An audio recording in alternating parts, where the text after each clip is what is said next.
I just finished it. Don't start nothing. NFL careers happen fast. Like, really fast. Don't believe me?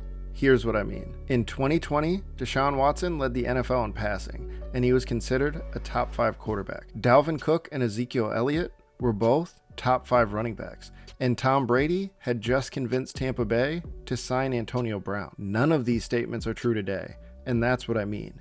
The NFL moves insanely fast. It makes sense that a violent sport like football would be dominated by younger players, but it's still tough to watch, especially when great talents fade into the background so quickly. We only get 17 games a season, and unless a player draws media attention or wins Super Bowls, their entire careers can be overlooked. But that's why I'm making this series, to appreciate superstars who don't get the shine they deserve. In this lifetime, you don't have to prove nothing to nobody except yourself. Welcome back to Unlikely Success. Like, comment, and if you're new to the channel, don't forget to subscribe. Today, we're diving into the rise and fall of DeAndre Hopkins, an underrated and underappreciated star. Let's go ahead and start with a quick recap of DeAndre Hopkins' time at Clemson, where he was initially overshadowed.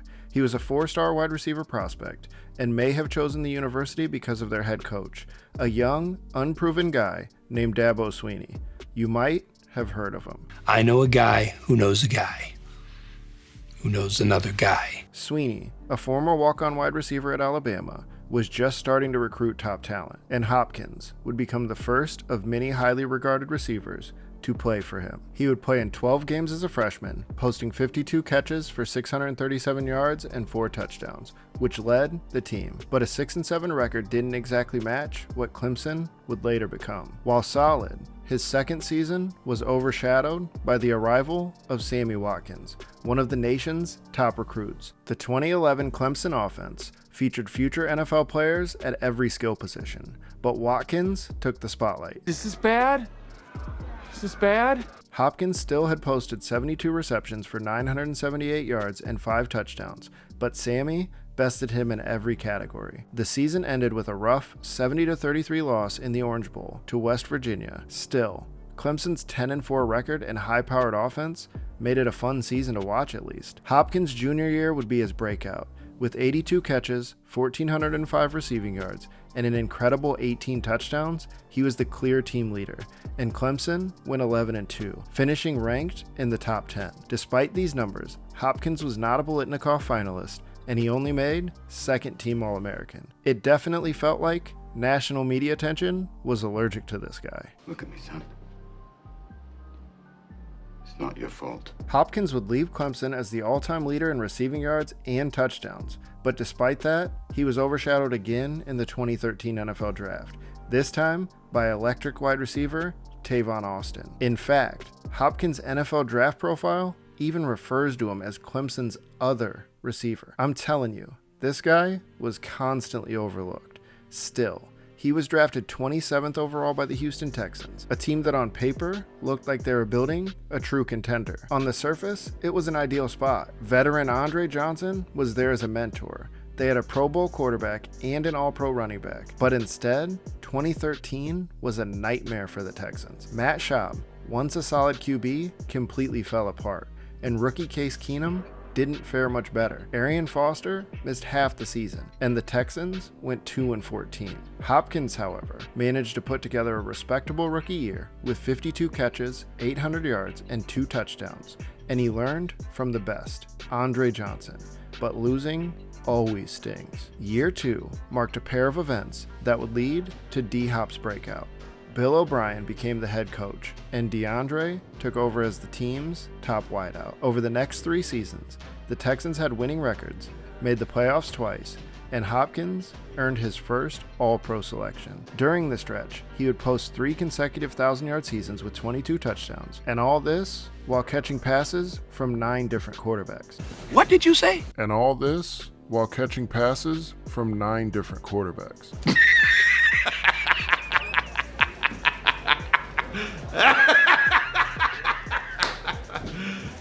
You serious? In 2017, the Texans signed Hopkins to a 5-year, $81 million extension, with 49 of it guaranteed. They also drafted quarterback Deshaun Watson, and the Hopkins-Watson connection was electric. Yes!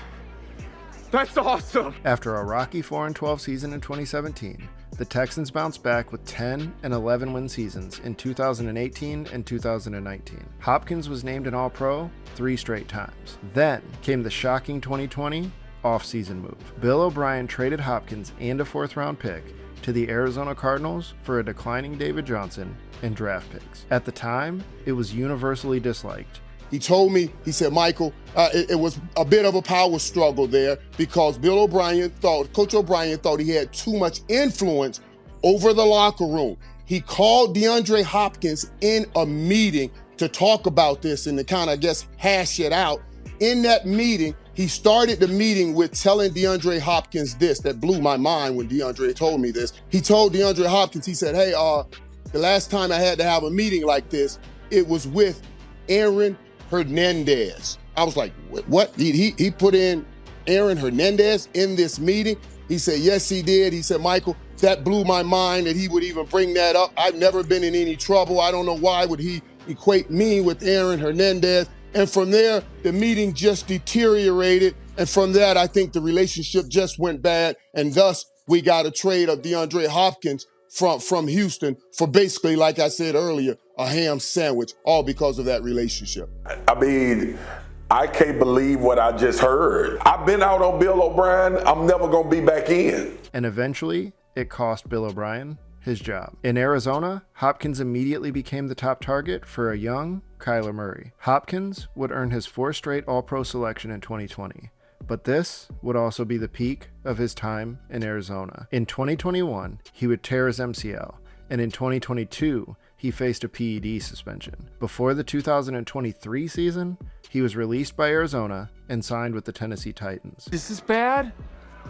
Is this bad? While he remained productive with over 1,000 yards in 2023, the Titans have struggled, and Hopkins has largely faded from the media spotlight. He is now in the last year of his contract, and while there's still some gas in the tank, his time as a top-tier NFL receiver is winding down. Like I said earlier, NFL careers happen fast. DeAndre Hopkins is a future Hall of Famer. If this were the MLB, the PED suspension might keep him out, but in the NFL, his resume speaks for itself. For 5 years, he was in the conversation for the best receiver in the league. Was he the best? Probably not, but he was consistently in the top 2 to 3. In many ways, his career mirrors 2 other greats, Andre Johnson and Larry Fitzgerald, both overlooked despite their consistent excellence. D-Hop deserves a little more recognition, and hopefully this shines a light on his career. This has been The Unlikely Success. Here is the best case you can make for DeAndre, is he is one of the only receivers in the league where his production is independent of the play at quarterback.